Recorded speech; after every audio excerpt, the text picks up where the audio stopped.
He didn't throw her in a damp basement.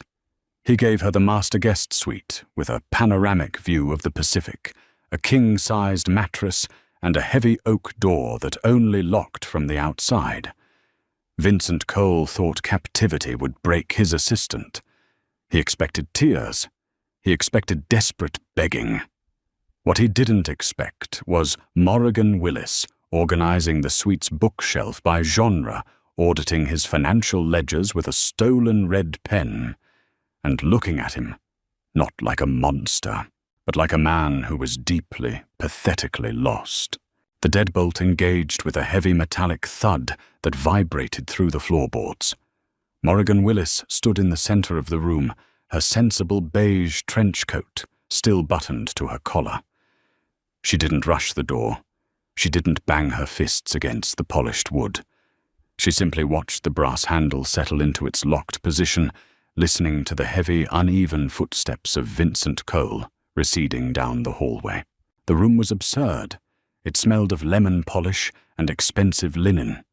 Floor-to-ceiling windows offered a sprawling, unobstructed view of the jagged coastline, the ocean churning in dark, bruised colors under the twilight.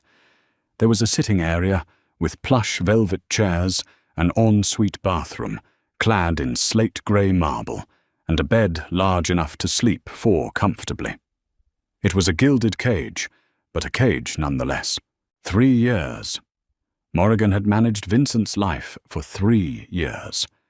She knew he took his coffee black, that he avoided sleeping on his left side because of an old shrapnel wound, and that the shipping company he supposedly ran was a front for the largest weapons syndicate on the West Coast. She had compartmentalized the blood. She handled the spreadsheets, the international wire transfers, the dry cleaning. She drew a hard line between the legitimate paperwork and the violence that funded it. Until yesterday. Yesterday, the violence bled into the boardroom. A rival faction had breached the downtown office. Morrigan had been organizing the quarterly tax filings when the glass shattered. She remembered the deafening crack of gunfire, the sharp smell of cordite, and Vincent's hand gripping her bicep hard enough to bruise, dragging her down the emergency stairwell. He had killed 2 men in front of her. Not from a distance. Up close. Messy. Then he shoved her into the back of his armored SUV, drove 3 hours north to his fortified estate, and locked her in this room. Until I find the leak, he had rasped his face, smeared with someone else's blood. You stay here. You don't talk to anyone. You don't leave. Morrigan walked over to the window and pressed her forehead against the cool, reinforced glass. Down below, 2 men with rifles slung over their shoulders patrolled the perimeter of the cliffside. There was no way out. She took a slow, measured breath. Then she took off her trench coat, folded it neatly over the back of a chair, and went to inspect the bathroom. If she was going to be a hostage, she was at least going to wash her face. 24 hours passed. Then 48. The routine established itself with a sterile efficiency. Breakfast was brought at 8, lunch at 1, dinner at 7. The meals were delivered by an older, tight-lipped housekeeper named Clara, who always kept the door cracked just enough for the armed guard in the hallway to keep his eyes on Morrigan. Vincent didn't show his face until the evening of the 3rd day. The lock clicked. The door swung open. Vincent stepped inside, bringing the smell of stale tobacco and cold rain with him. He looked terrible. His tailored suit was wrinkled, his tie loosened, and dark, bruised circles hung heavy under his eyes. He carried a tumbler of amber liquid in one hand. He stopped just inside the doorway, staring at her. Morrigan was sitting cross-legged on the rug, surrounded by a dozen books she had pulled from the room's extensive library. She looked up, her expression entirely neutral. She didn't flinch. She didn't scramble to her feet. "Comfortable?" he asked. His voice was a low, gravelly scrape in the quiet room. "The water pressure in the shower is excellent," Morrigan replied evenly. "But the thermostat is stuck at 68 degrees. I'd appreciate a sweater if I'm going to be detained indefinitely." Vincent blinked. The casual administrative tone of her voice seemed to throw him off balance. He took a slow sip of his drink, his jaw tight. "This isn't a joke, Morrigan. I'm aware, Mr. Cole. I was shot at 3 days ago. I haven't forgotten." She closed the book she was holding and set it aside. "Have you found the mole?" "No." He ran a hand through his dark hair, leaving it standing on end. "It's someone high up, someone who knew the security rotation." "Have you checked the payroll discrepancies I flagged last month in the logistics division?" Vincent stared at her. "What? The logistics division?" Morrigan repeated, rising slowly to her feet and dusting off her slacks. "I sent you an email 2 weeks ago. Wyatt in accounting has been authorizing overtime for ghost employees. If you have a rat, they need funding. Ghost payroll is the easiest way to siphon cash without triggering an audit." Silence stretched between them. The sheer absurdity of discussing corporate embezzlement while she was locked in a bedroom seemed to finally hit him. Vincent let out a harsh, incredulous laugh. It lacked any real humor. "You're locked in my house against your will," Vincent said, taking a step closer.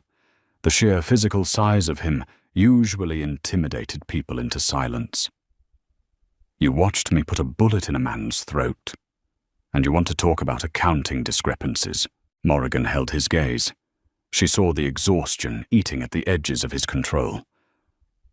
"I am your executive assistant, Vincent. My job is to fix the messes you ignore. You locked me in here because you don't trust the people outside. Fine. But don't expect me to sit here and stare at the wall while your business bleeds out." He looked at her for a long, quiet moment. The aggression slowly leaked out of his posture, leaving only a bone-deep weariness. He looked at the neatly stacked books, the perfectly made bed, the absolute lack of panic in her posture. He had brought her here to control the variables, to keep the one clean thing in his life safe in a sterile box. But looking at her now, he realized the cage wasn't breaking her. It was just giving her a new office. Without a word, Vincent turned on his heel and walked out. The door slammed, the deadbolt engaged. Morrigan let out a long breath, her hands shaking just slightly now that he was gone. She walked back to the books, sat down, and waited. By the end of the first week, the dynamic began to shift. It started with a knock. Morrigan was sitting by the window watching the rain lash against the glass when the deadbolt turned. Vincent didn't just walk in this time. He hesitated at the threshold, an unspoken request for permission that shattered the illusion of his absolute authority. He was carrying a thick leather-bound folder and a sleek silver laptop. "You said you needed to look at the logistics files," Vincent muttered, not meeting her eyes. He walked over to the small writing desk in the corner and set the items down. "There's no Wi-Fi access on that machine. Hardline only to the secure local server. Don't try anything stupid." Morrigan walked over, picked up the laptop and flipped it open. "Thank you." Vincent didn't leave. He stood awkwardly by the door, his hands shoved deep into his trouser pockets. He watched her log in his eyes, tracking the swift, practiced movement of her fingers over the keys. "I need you to look at the port schedules, too," he said quietly. "Shipments are getting delayed. Customs is suddenly very interested in our routing." Morrigan didn't look up from the screen. "Pull up a chair. I'll need you to authorize the encrypted files." He hesitated, then pulled one of the velvet chairs over to the desk. He sat down heavily. The physical proximity was jarring. In the office, there was always a vast oak desk between them. Here, their knees nearly brushed. She could smell his cologne sandalwood and sharp citrus mixed with the ever-present scent of black coffee. For the next 3 hours they worked. It was entirely surreal. Outside the locked door, a criminal empire was tearing itself apart. Inside, it felt like a late-night strategy meeting. Morrigan combed through the data, ruthless and efficient, pointing out the glaring holes in his operation. "Wyatt is definitely your problem," Morrigan said, tapping the screen with the end of a pen. "Look at the timestamp on these transfers. They perfectly align with the security outages at the warehouse. He's selling your shipment schedules to the rival outfit." Vincent leaned closer to look at the screen. His shoulder brushed against hers. He went perfectly still. Morrigan froze, acutely aware of the sudden tension radiating from him. He didn't pull away. He stayed there, his gaze fixed on the numbers, his breathing shallow. The exhaustion in him was palpable. It was as if he was holding up a collapsing building with his bare hands. And for this one singular second, he just wanted to lean his weight on someone else. "Wyatt," Vincent said softly. His voice was devoid of anger. It was just tired. "I went to his kid's christening last month. In this line of work, loyalty is a line item on a budget, Vincent. It depreciates." He finally turned his head to look at her. They were inches apart. The cold, ruthless Mafia boss was nowhere to be found. In his eyes, Morrigan saw a terrifying, profound isolation. He was surrounded by hundreds of men who would kill for him, yet he had locked the only person he trusted in a guest bedroom. "Why aren't you screaming?" he asked. It wasn't a threat. It was a genuine broken question. "Every other person in my life is either trying to kill me, stealing from me, or terrified of me. I locked you in a room. You should hate me." Morrigan met his gaze, her expression softening just a fraction. "I don't hate you, Vincent. I think you're an idiot for thinking a lock on a door equals safety. But I don't hate you." He swallowed hard. He looked at her mouth, then quickly looked away, standing up so abruptly, his chair scraped loudly against the hardwood floor. He ran a hand over his face, retreating behind the cold, detached mask he wore for the rest of the world. "I'll handle Wyatt," Vincent said, his tone back to business. "Vincent."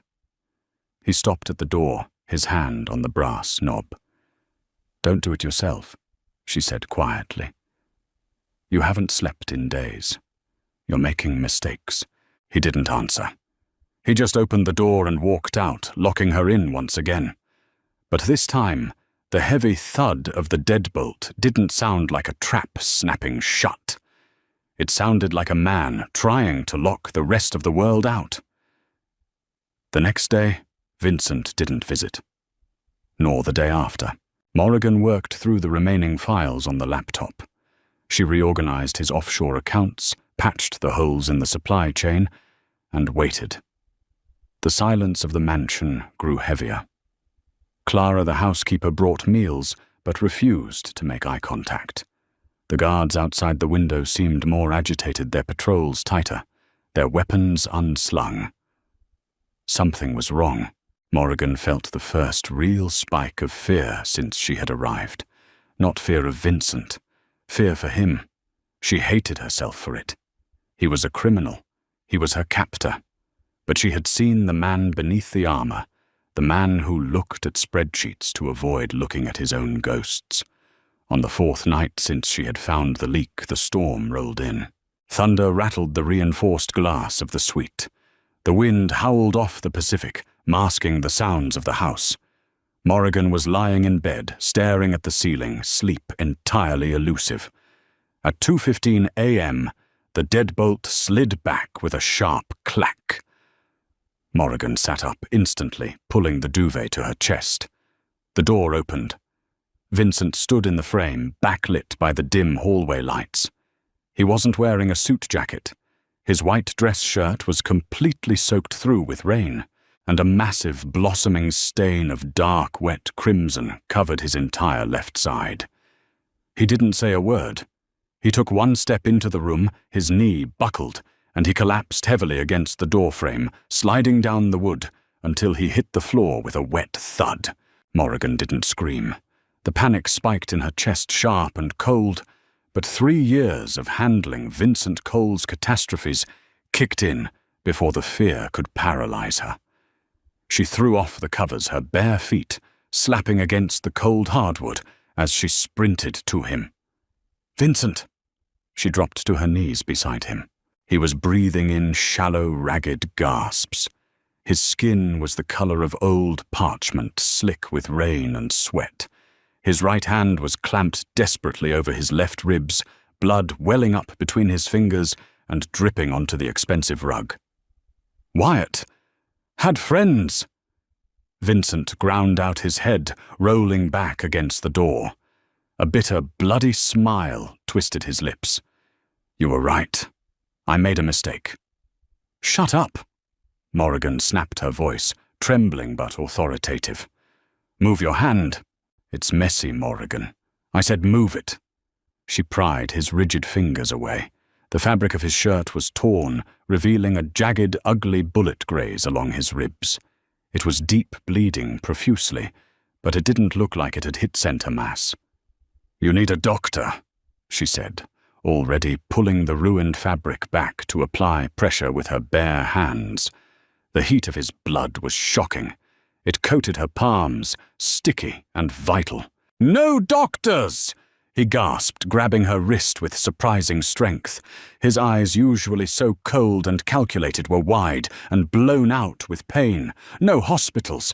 The house is compromised. I don't know who is left." He had come to her. In a mansion full of armed guards, in a world where he commanded an army, he had dragged himself to the locked room of his captive because she was the only person he knew wouldn't put another bullet in him. The realization hit Morrigan like a physical blow. The absolute, pathetic tragedy of his life. "Fine," she breathed, her jaw set. "Can you stand? Maybe. Get up. We need to get you to the bathroom. Now."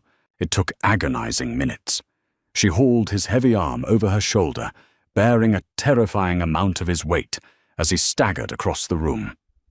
He left a trail of dark, smeared footprints on the hardwood. When they finally reached the slate-gray bathroom, she lowered him onto the closed toilet seat. "First aid kit." "Where is it?"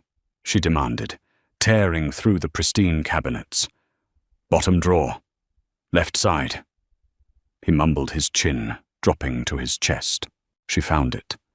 A heavy-duty trauma kit. It figured a man like Vincent would keep military-grade medical supplies in his guest bathrooms.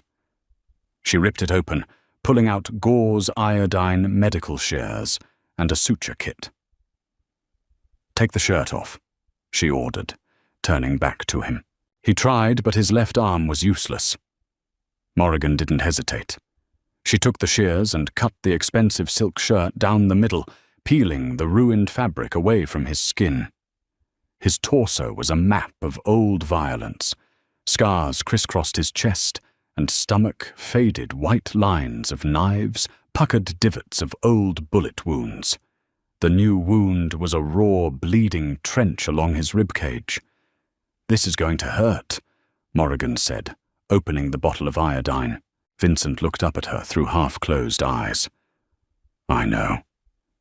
She poured the antiseptic directly over the wound. Vincent let out a guttural, choked sound, his entire body going rigid.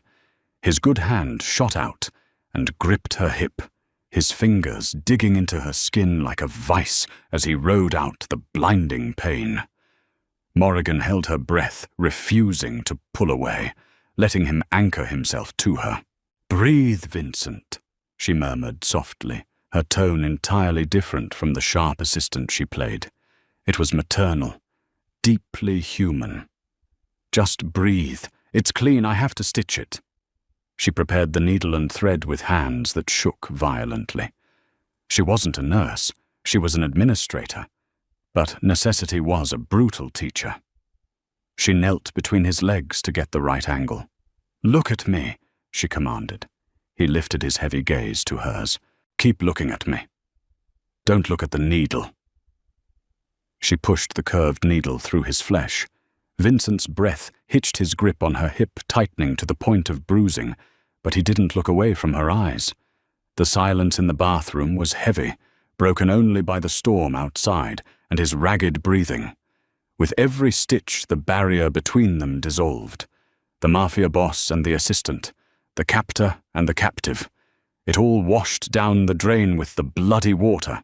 "Why did you come in here?"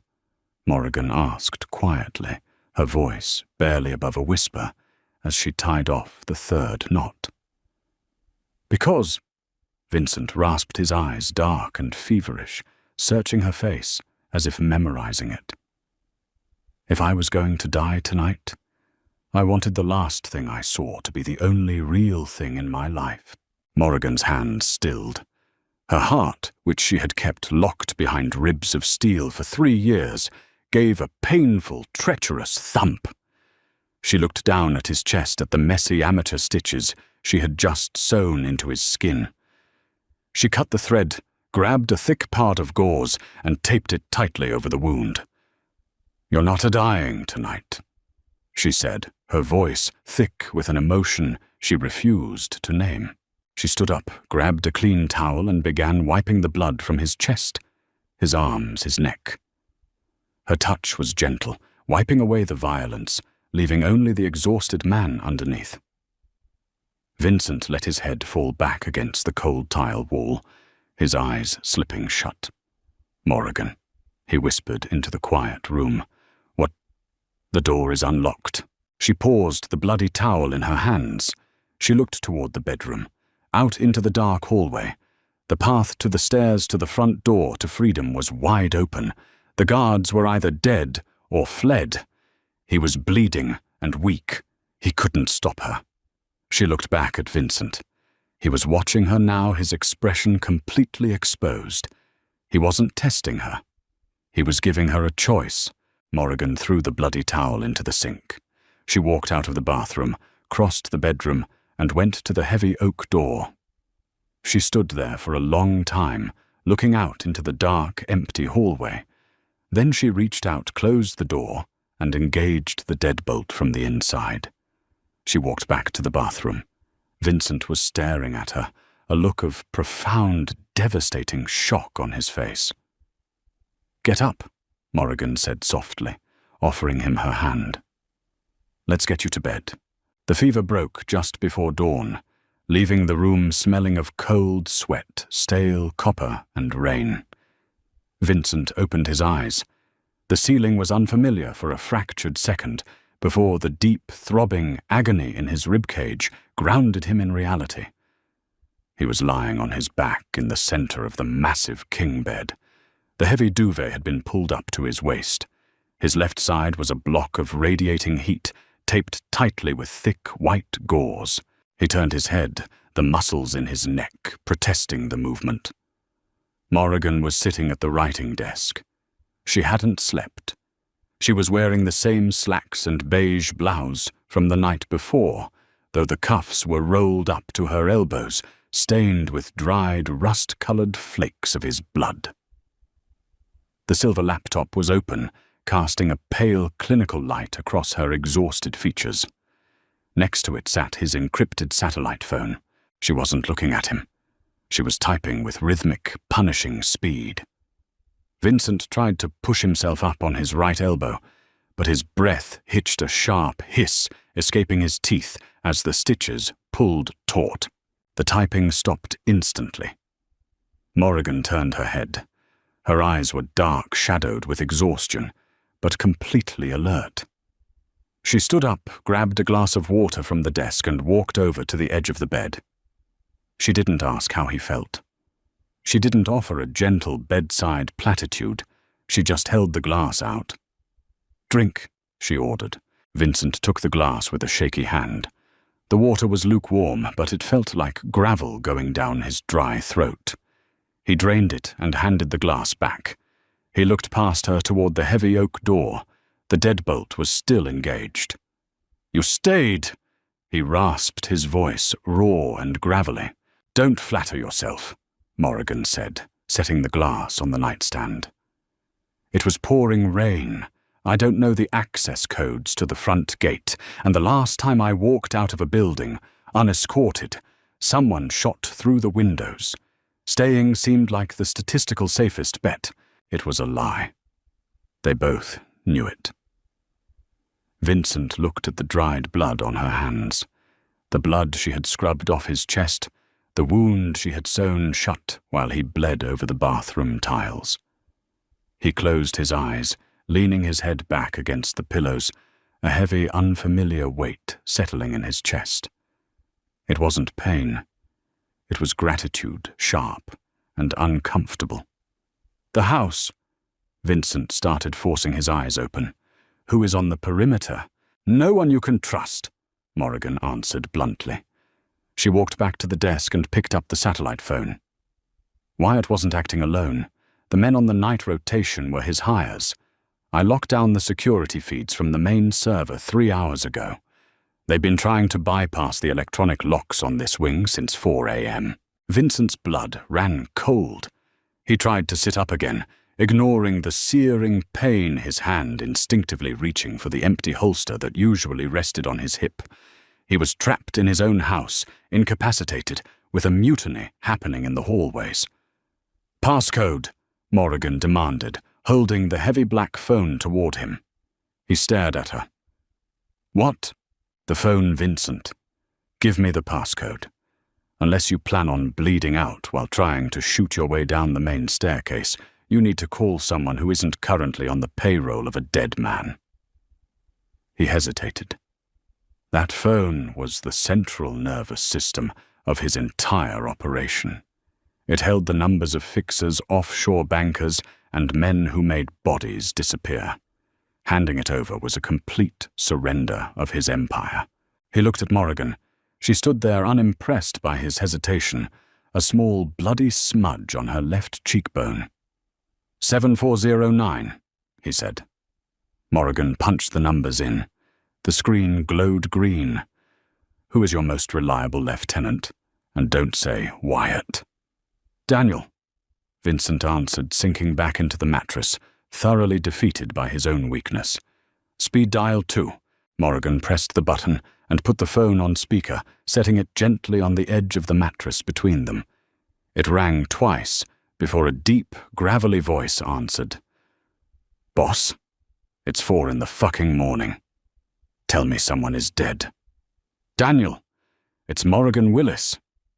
There was a long, heavy pause on the line. The assistant, "What the hell are you doing on this frequency? Put Cole on. Mr. Cole is currently indisposed." Morrigan said, her voice dropping into the same icy, authoritative register she used to negotiate shipping rates with uncooperative port authorities. "Listen to me very carefully. The estate is compromised. Wyatt turned the night rotation. You have a rat infestation in the West Wing." "Where is Vincent?" Daniel barked the sound of a heavy metal slide, racking, echoing through the speaker. "He is secure," Morrigan lied smoothly. "You need to bring a vetted crew no one hired in the last 6 months. Approach from the coastal cliff trail, not the main road. The security gates are locked out, but I will remotely override the service entrance when you arrive. Do you understand? I don't take orders from a secretary sweetheart. Put the boss on." Morrigan didn't flinch. She leaned closer to the phone. "This secretary is currently the only person with the admin privileges to the estate's security grid.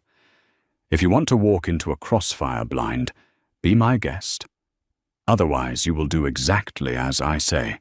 Daniel or I will wipe the offshore accounts, and you can explain to the rest of the syndicate why they aren't getting paid this month." Vincent let out a low, breathy chuckle that ended in a wince of pain. He looked at the phone. "Do what she says, Dom, and bring the heavy artillery." "Jesus," Daniel muttered. 10 minutes. Keep your heads down."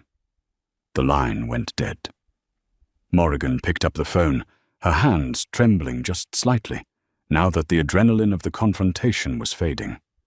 She placed it back on the desk and looked out the reinforced window. The storm had passed, leaving a pale grey dawn breaking over the Pacific. Vincent watched her back, For 3 years, she had been a ghost in his periphery, a hyper-competent shadow who kept his life running while he waded through blood. He had thought he was protecting her by keeping her in the dark. He had thought locking her in this room would keep her clean. He realized now, staring at the straight, unyielding line of her spine, that she had never needed his protection. She was steel, wrapped in silk, and she was currently holding his crumbling empire together with 2 bare hands. "You're going to want to sit down," Vincent said quietly into the silence of the room. "When Daniel gets here, it's going to get loud." Morrigan didn't turn around. She just crossed her arms over her chest, gripping her elbows tightly. "I've ordered noise-cancelling headphones for the office before. I think I can handle a little noise, Vincent." The gunfire started at 5:15 a.m. It was a brief, violent exchange that echoed up from the ground floor, vibrating through the floorboards of the guest suite. Morrigan sat rigid in the velvet armchair, her eyes fixed on the heavy oak door. She had pulled one of Vincent's spare tactical handguns from the bedside drawer and set it on the coffee table. She didn't know how to use it, but the heavy black steel offered a grim, psychological comfort. Vincent lay in the bed, his face pale and drawn, tracking the sound of the fight with the practiced ear of a man who had lived his whole life in the crosshairs. "That's a customized AR-15, he murmured, his eyes closed. "Daniel's guys. Wyatt's men are using standard-issue Glocks. It's already over." 10 minutes later, heavy footsteps pounded down the hallway. Someone pounded a closed fist against the oak door. "Boss, it's clear. We have the floor." Morrigan looked at Vincent. He gave her a tight, single nod. She stood up, walked to the door and unlatched the deadbolt. She pulled the heavy door open just enough to block the threshold. Daniel stood in the hallway, looking like a nightmare. He was a massive man, built like a cinder block, holding a suppressed rifle. He smelled like gunpowder and wet asphalt. 3 other men, heavily armed and vibrating with adrenaline, fanned out behind him in the corridor. Daniel looked down at Morrigan, his eyes scanning the blood dried on her sleeves, taking in her calm, completely unbothered expression. "Where is he?" Daniel demanded, trying to step past her. Morrigan placed a flat hand squarely against Daniel's tactical vest, stopping the massive enforcer in his tracks. "Shoes off, Daniel. You're tracking mud onto the Persian rug." Daniel stared at her, as if she had just spoken in tongues. "Are you out of your fucking mind, lady? I need to see the boss. He's awake, but he is not receiving visitors," Morrigan said, her voice dropping to a terrifyingly calm register. "He took a graze to the ribs. He's lost blood. He needs antibiotics and quiet, not a tactical briefing from a man who smells like a firing squad. You will stand in the hallway." "Let him in, Morrigan," Vincent's voice called out from the bed, raspy but commanding. Morrigan shot Daniel a withering look, dropped her hand and stepped aside. Daniel practically shoved past her, stopping dead when he saw the state of his boss. Vincent looked small in the massive bed, his skin grey, his torso wrapped in bloody bandages. The illusion of his invincibility was shattered. "Christ V," Daniel muttered, lowering his rifle. "How bad is it?" "I've had worse paper cuts," Vincent lied, his voice strained. "Status: 6 dead downstairs. Wyatt's guys. We took 1 alive, secured him in the garage. The perimeter is locked down, but the local police are going to start asking questions about the noise soon. We need to move you to the safe house." "He is not moving," Morrigan interrupted, stepping back into the center of the room. She pointed at Vincent.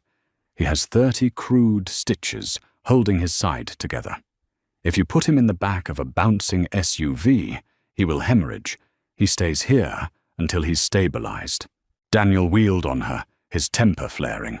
"Listen to me, sweetheart. Do not speak to her like that." The sheer venomous coldness in Vincent's voice froze the room. It wasn't loud, but it cut through the air like a serrated blade. Daniel snapped his mouth shut, his eyes darting between Vincent and the assistant. "Morrigan is right," Vincent said, leaning his head back, exhausted by the brief exertion of authority. "We hold down here. Pay off the local precinct. Tell them it was a generator explosion. Double the guard on the perimeter.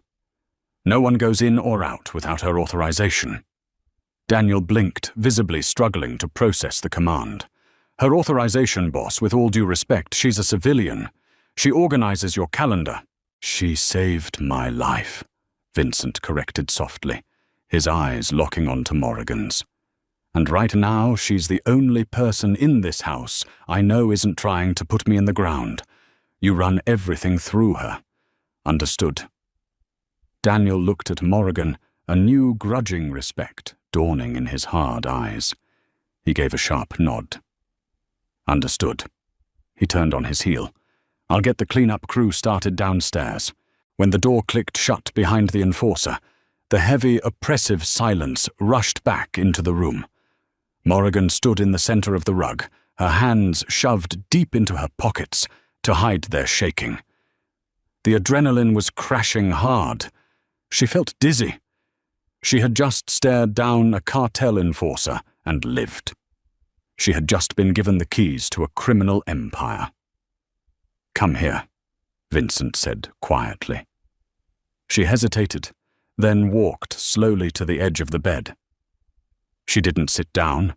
Vincent reached out with his good right hand and caught her wrist. His fingers were warm, his thumb brushing over the frantic pulse jumping beneath her skin. He didn't pull her down. He just held on to her, an anchor in the storm they were both drowning in. "Why did you lock the door from the inside, Morrigan?" he asked. The rough edges of his voice were completely gone, leaving something terribly raw and exposed. "When I was bleeding out in the bathroom. I told you it was unlocked. You could have walked out. You could have gone to the police. You could have been free of me." Morrigan looked down at his hand, gripping hers, the stark contrast of his tanned, scarred skin against her pale wrist. "I told you," she whispered, the cynical armor finally cracking, revealing the exhaustion and the fear underneath. "My 401k is tied to this company. I couldn't let you die." Vincent let out a soft, broken breath. He tugged gently on her wrist. This time, Morrigan didn't resist. She let her knees buckle, sinking onto the edge of the mattress. He moved his hand from her wrist, sliding his palm up the length of her arm until his fingers threaded into the messy, loose strands of her hair at the nape of her neck. The intimacy of the touch was jarring. It wasn't professional. It wasn't a captor and a hostage. It was a man touching the woman who had just walked through fire for him. "You're a terrible liar," Vincent murmured, his thumb tracing the line of her jaw, stopping just short of her lips. Morrigan's breath hitched. She looked into his eyes, seeing the absolute, terrifying truth laid bare. The cage was broken. The door was open. But neither of them had any intention of leaving the room. "Get some sleep, Vincent," she whispered, pulling back just an inch, though her voice trembled. "You have a war to run tomorrow." "Let them wait," he answered, his eyes sliding shut as his hand dropped heavily back to the sheets. Let them all wait. By noon the next day, the guest suite had become a command center. The mahogany desk was covered with 3 open laptops, their cables stretching across the Persian rug. The scent of antiseptic and dried blood mixed with the bitter aroma of black coffee. Vincent rested against a pile of pillows. His color had improved slightly, but the strain around his mouth revealed the pain from the stitches in his side. Coffee in hand, he watched quietly as his assistant rebuilt his empire. Morrigan was on the phone. Not the encrypted satellite brick, but a standard burner cell. She had an earpiece in her fingers, flying across the primary laptop's keyboard. "I don't care if the harbour master wants a higher cut this month. Arthur Morrigan said, her voice a flat, deadpan drawl. "Tell him the West Side docks are currently undergoing a structural review. If he stalls the cargo containers for another 24 hours, I will personally see to it that the Port Authority receives an anonymous, highly detailed ledger of his off-the-books dock fees." "Yes. Tomorrow morning. Thank you." She ended the call, tossed the burner onto the bed next to Vincent's legs, and picked up a pen to cross a line off a legal pad. "Remind me never to ask you for a raise," Vincent murmured, taking a slow sip of his coffee. Morrigan didn't look up. Arthur is a middle management bureaucrat masquerading as a tough guy. He folds the second you threaten his pension. A heavy knock rattled the oak door. "Enter," Morrigan commanded. The deadbolt clicked open. Daniel stepped into the room, followed by two men Vincent recognized immediately. Leo and Carmichael. They were two of his top lieutenants, the men responsible for keeping the street-level operations running smoothly. They stepped into the plush, pristine guest suite and immediately looked entirely out of place. They looked at Vincent, their eyes lingering on the bandages peeking out from beneath his unbuttoned shirt. Then they looked at Morrigan, who was currently tapping a red pen against her chin. "Boss," Leo said, his tone thick with forced respect. "Good to see you breathing. Dom said it was a close call." "It was," Vincent replied evenly. He didn't sit up further. He didn't project physical dominance. He just gestured slightly with his coffee mug toward the desk. "Morrigan is getting us back online. You report to her until I'm out of this bed." Carmichael, a wiry man with a neck tattoo and a notoriously short temper, let out a harsh bark of laughter. "With respect, V, we aren't taking orders from the girl who orders our Christmas hams. We have a war on our hands. The rival outfit, the Morettis, they're hitting our stash houses. We need to push back hard. Bullets, not spreadsheets." Vincent's eyes went flat. He opened his mouth to speak, to shut Carmichael down with a threat that would end his career. But Morrigan beat him to it. She stood up. She didn't raise her voice. She simply walked around the desk, picked up a manila folder, and flipped it open. "Mr. Carmichael," Morrigan said, leaning her hip against the edge of the mahogany wood. "You oversee the distribution warehouses in the valley, correct?" Carmichael scowled. "Yeah, so according to the inventory logs from the last 3 quarters, you have a shrink rate of roughly 11%. You reported it as standard loss police seizures, damaged product, street-level theft." Morrigan looked up, her gaze pinning him to the floor. "But I cross-referenced the transport mileage with the GPS trackers on your delivery trucks. Your trucks spend an awful lot of time idling near a private storage facility in Burbank, a facility leased under your wife's maiden name." The color drained from Carmichael's face. The room went perfectly deathly still. Daniel shifted his weight, his hand resting casually near his holstered weapon. "You've been skimming roughly $200,000 a month." "Carmichael."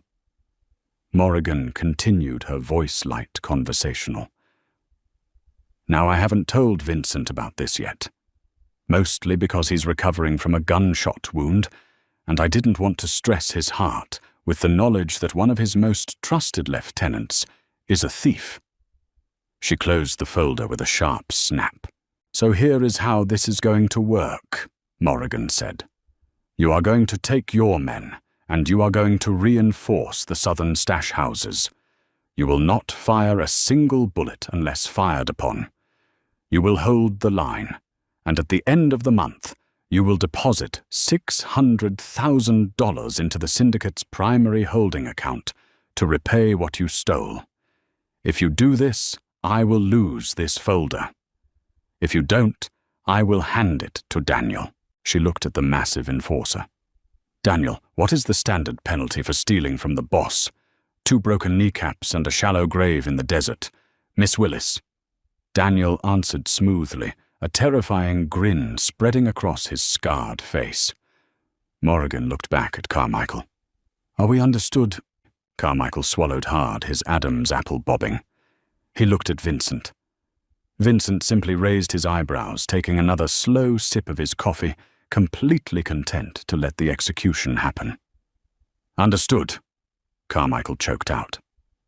"Excellent," Morrigan said, turning her back on them to look at the laptop screen.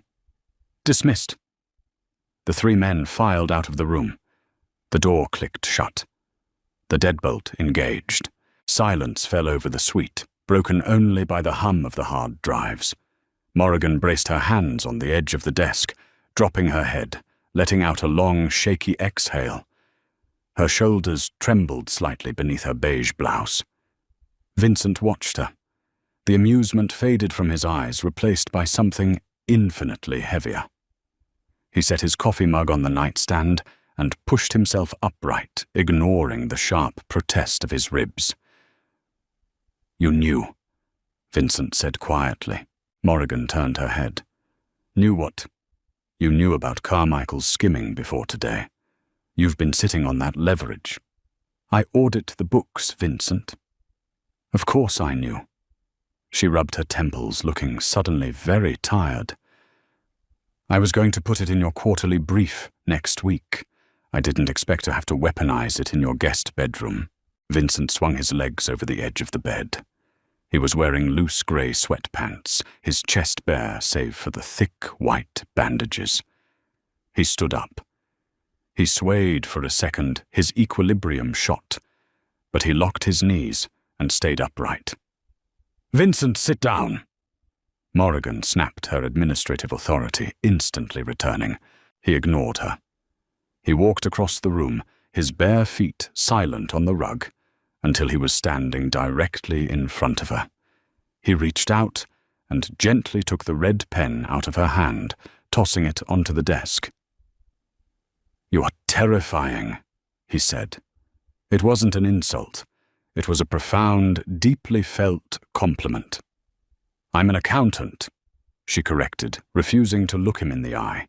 Vincent reached out, placing his good hand under her chin, forcing her gaze up.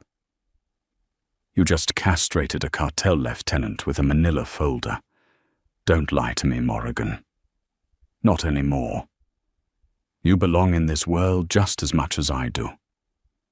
Morrigan stared up at him. The air between them was suddenly thick, electric. The fear she had felt earlier wasn't from confronting the men.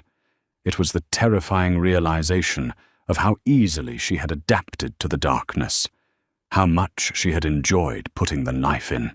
"If I belong in this world," she whispered, "it's because you dragged me into it." "I know," Vincent replied, his thumb brushing over her lower lip. "And I'm never letting you out."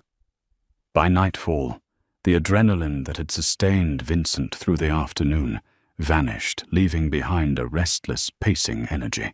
He had spent the last 3 hours confined to the mattress while Morrigan coordinated the syndicate's defensive lines. She had moved millions of dollars, bribed 2 judges, and secured a safe supply route for their incoming shipment, all without leaving the velvet armchair by the window. But there was one loose thread tying them to the violence of the previous night. "I need to go down to the garage," Vincent said, breaking a 30-minute silence. He pulled a clean black button-down shirt from the closet and gingerly threaded his arms through the sleeves, leaving it unbuttoned over his bandages. Morrigan looked up from her screen. "No, Daniel is handling the survivor.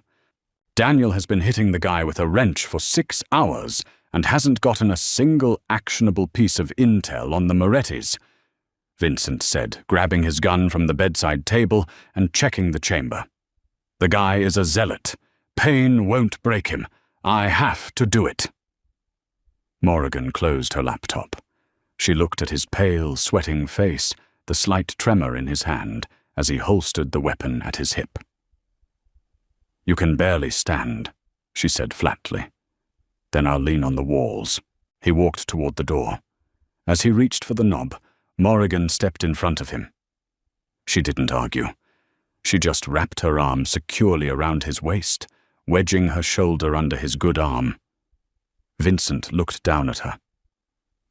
"What are you doing?" "I'm currently the acting CEO of this disaster. If you bleed out on the stairs, my stock options plummet." She reached out and twisted the deadbolt. "Let's go." The descent into the lower levels of the estate was slow and painful. The main floors were eerily quiet, stripped of the usual staff, and heavily patrolled by Daniel's vetted men, who stared in silent shock as the boss limped past, supported by the polite woman who usually forwarded their emails. The garage was cold, smelling intensely of motor oil, copper, and damp concrete. In the center of the vast, echoing space, tied to a reinforced steel chair beneath a harsh halogen bulb, sat Russo. He was a young man, barely 25, but his face was an unrecognizable mess of purple swelling and dried blood. Daniel stood nearby, wiping a pair of brass knuckles with a shop rag, looking immensely frustrated. "Nothing," Daniel grunted as Vincent and Morrigan approached. "Kid thinks he's a martyr, spits blood and laughs." Vincent pulled away from Morrigan, forcing himself to stand straight. He walked into the circle of harsh light. Russo looked up through a swollen eye, coughing wetly. "Cole!" Russo slurred a bloody smile, cracking his lips. "You look like shit. Wyatt said you were getting soft." Vincent didn't react. He stood over the young man, his hand resting on the butt of his gun. He wanted to pull it.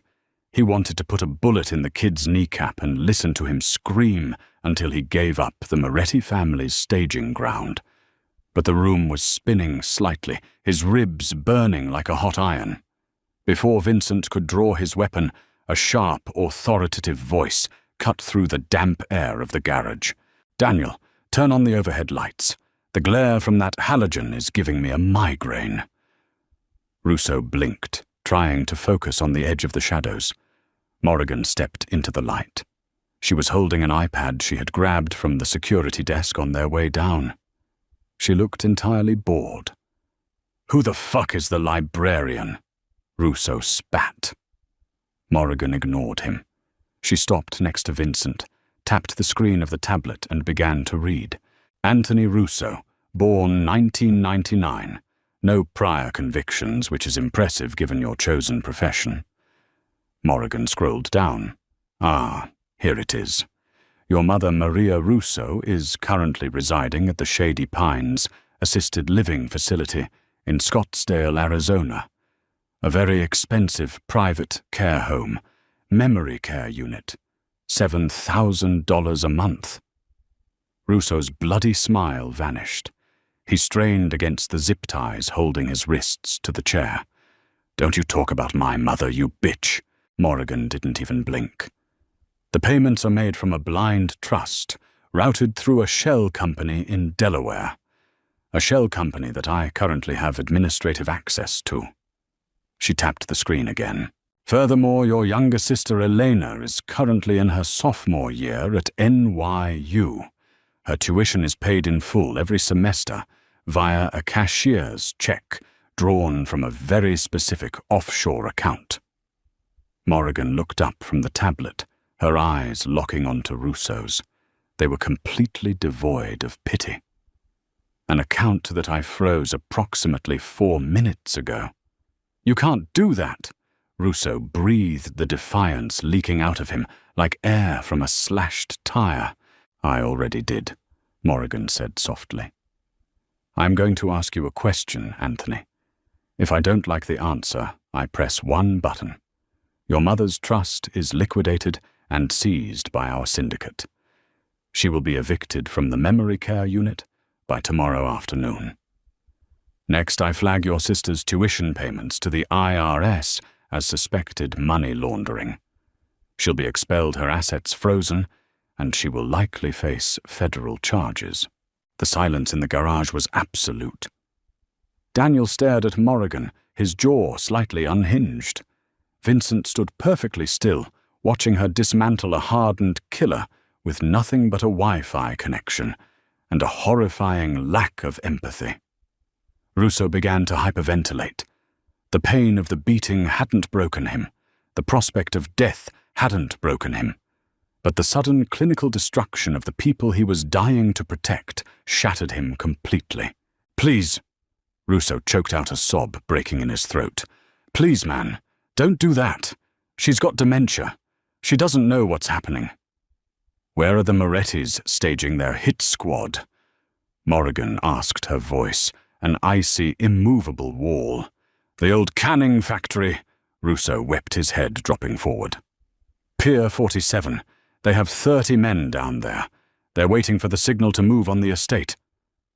Morrigan tapped the tablet, locking the screen. She looked at Daniel. "Pier 47. Go." Daniel didn't hesitate. He barked an order to his men, and within seconds the garage was echoing with the sound of boots and racking shotguns as the tactical team mobilized. Morrigan turned around and walked out of the circle of light, heading back toward the stairs. Vincent followed her. He didn't look at Russo again. The boy was utterly destroyed. They made the long, agonizing trek back up to the master guest suite in silence. The heavy oak door clicked shut behind them. Morrigan locked the deadbolt.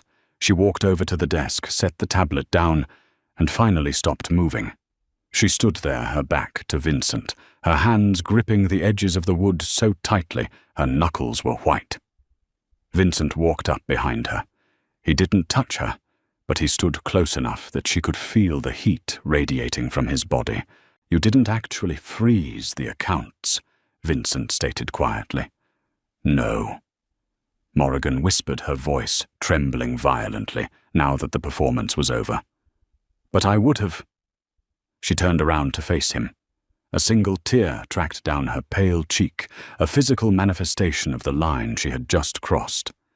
She was no longer just the assistant. She was a weapon. Vincent reached up and gently wiped the tear away with his thumb. "I'm sorry," Vincent murmured, his voice breaking. "I should never have brought you here. I ruined you." Morrigan leaned her face into his palm, closing her eyes. "You didn't ruin me, Vincent. You just showed me what I was capable of." She opened her eyes, meeting his tortured gaze with absolute clarity. "Now, let's finish this war." The tactical radio on the desk hissed with static, spitting out clipped, frantic updates from Pier 47. Morrigan sat in the velvet chair, her knees pulled to her chest, listening to the synchronized violence happening 20 miles away. Daniel's men had breached the canning factory. The gunfire bleeding through the small speaker sounded tinny, distant. But the tension in the guest suite was suffocating. Vincent sat on the edge of the mattress. He had refused to lie back down. He held a spare magazine in his right hand, his thumb rhythmically tracing the brass casing of the top bullet. The fever had returned, painting 2 sharp strokes of red across his pale cheekbones. "They breached the loading dock," Morrigan relayed, watching the encrypted tracker on the laptop. "Daniel says they have Moretti's underboss pinned down. He's asking for permission to use incendiaries." "Granted," Vincent rasped. "Burn it down." Morrigan pressed the transmit button. "Burn it down, Daniel." She released the button and checked the estate's security cameras on the iPad. The grounds were silent, too silent. Unease tightened her chest as she switched to the rear perimeter overlooking the dark Pacific. Camera 4 was pointed at the stormy sky instead of the cliff. "Vincent," Morrigan said, sitting upright. "Camera 4 is offline." Vincent froze, the brass bullet in his hand suddenly still. "Show me." She brought him the tablet. He studied the screen, his expression hardening, then tapped the feed for the West Wing corridor outside their bedroom door. Empty. But the guard stationed at the top of the stairs was missing. "Russo didn't break," Vincent whispered the realization, hitting him with the force of a physical blow. "He gave us Pier 47 because he knew we'd send Daniel and the heavy hitters away. It's a distraction." A soft metallic clink echoed from the hallway outside. It wasn't the heavy, careless boots of Daniel's men. It was the deliberate, stealthy sound of someone checking a sightline. Vincent shoved the tablet away, gripping the bedside table to haul himself to his feet.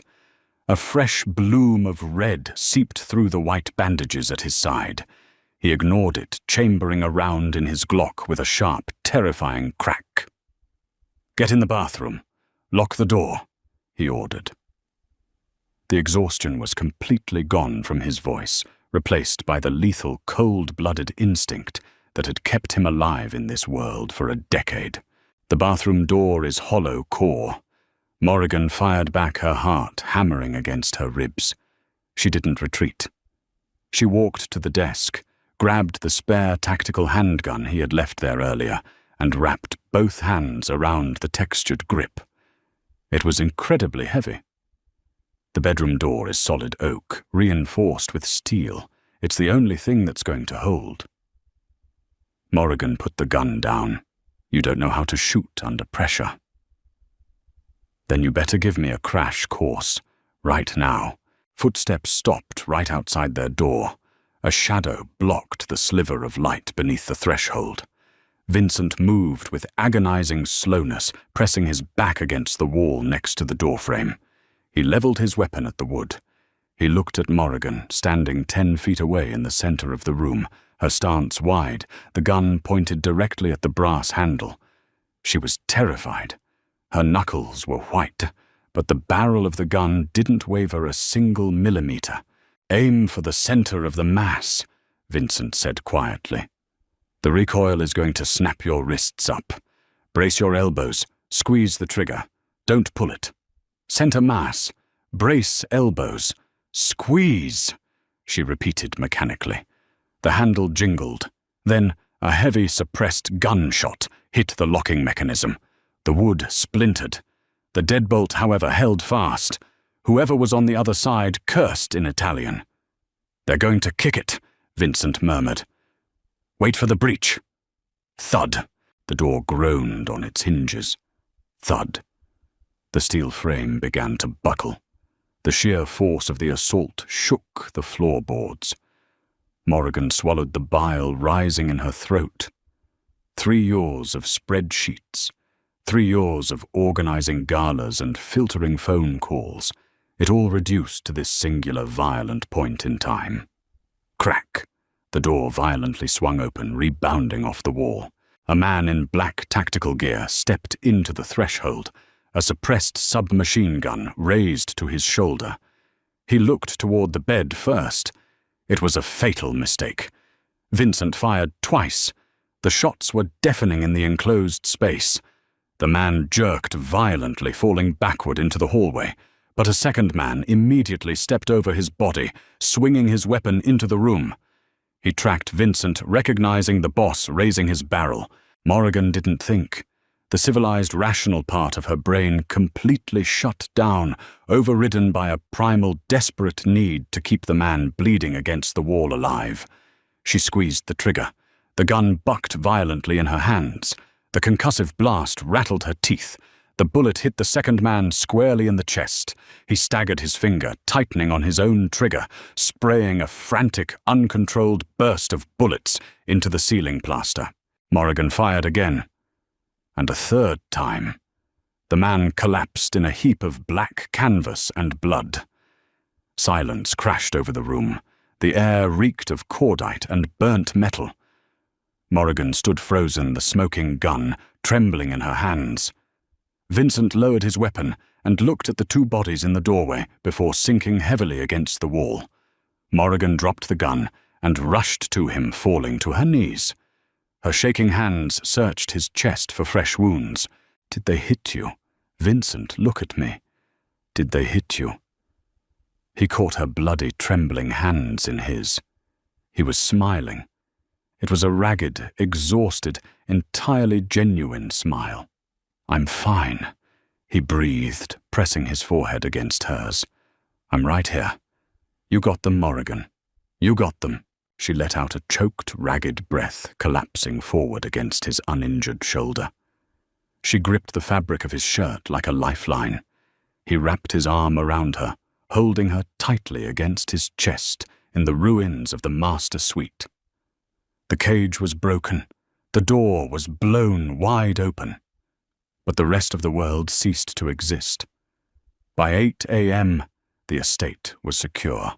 Daniel had returned from the pier in a blind rage, realizing the deception, and his men had scoured the cliffs, eliminating the remaining Moretti hitters. The war wasn't completely over. Mob wars took months to fully die out, but the Moretti family had been dealt a fatal decapitating blow. The guest suite was a disaster zone. The door hung precariously from one bent hinge. The carpet was ruined. A team of private trauma medics had finally been allowed into the room. They had restitched Vincent's side, pumped him full of broad-spectrum antibiotics, and administered a heavy dose of morphine. He was lying in the bed, his color returning the sharp edge of pain, finally dulled by the narcotics. Morrigan sat in the velvet chair. She had changed into a clean pair of jeans and an oversized black sweater she had found in Vincent's closet. The blood was washed from her hands, but she still felt the phantom stickiness between her fingers. She held the silver laptop on her knees. The medics packed up their bags and filed out of the room, leaving the two of them alone. Vincent rolled his head on the pillow to look at her. "You should leave." Morrigan stopped typing. She looked up. "Excuse me." "The door is gone," Vincent said, his voice slow and heavy from the morphine. "The estate is secure. Daniel will have a driver take you wherever you want to go. I'll wire 10 million into that Cayman account you set up last year. You can disappear. You don't have to stay in this." Morrigan carefully set the laptop on the coffee table. She stood up, walked over to the bed, and sat down near his hip. "Do you want me to leave, Vincent?" she asked quietly. He looked at her, his dark eyes tracing the tired lines around her mouth, the stubborn set of her jaw. He thought of her staring down Carmichael. He thought of her hands on his chest, sewing his flesh together. He thought of her pulling the trigger to save his life. "No!" he confessed the word tearing out of him. "I want you to stay. I want to build a cage out of iron and keep you in it, so no one can ever touch you again. I want to ruin you completely." Morrigan didn't flinch.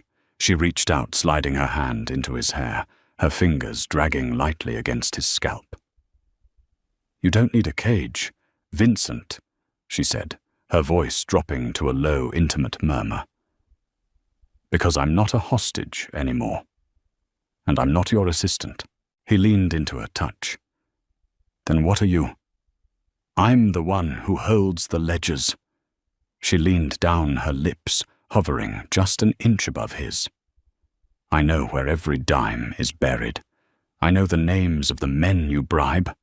I know the passwords to the offshores." She brushed her mouth against his, a soft, deliberate pressure that sent a jolt of heat straight to his core despite the painkillers. "You locked me in this room to keep me clean," Morrigan whispered against his lips. "But I'm covered in your blood. I pulled the trigger. I belong to this family now. I belong to you. And you belong to me." Vincent reached up his good hand, gripping the back of her neck, pulling her down fully. The kiss wasn't gentle. It was a collision. It was desperate, bruised, and tasting of coffee and survival.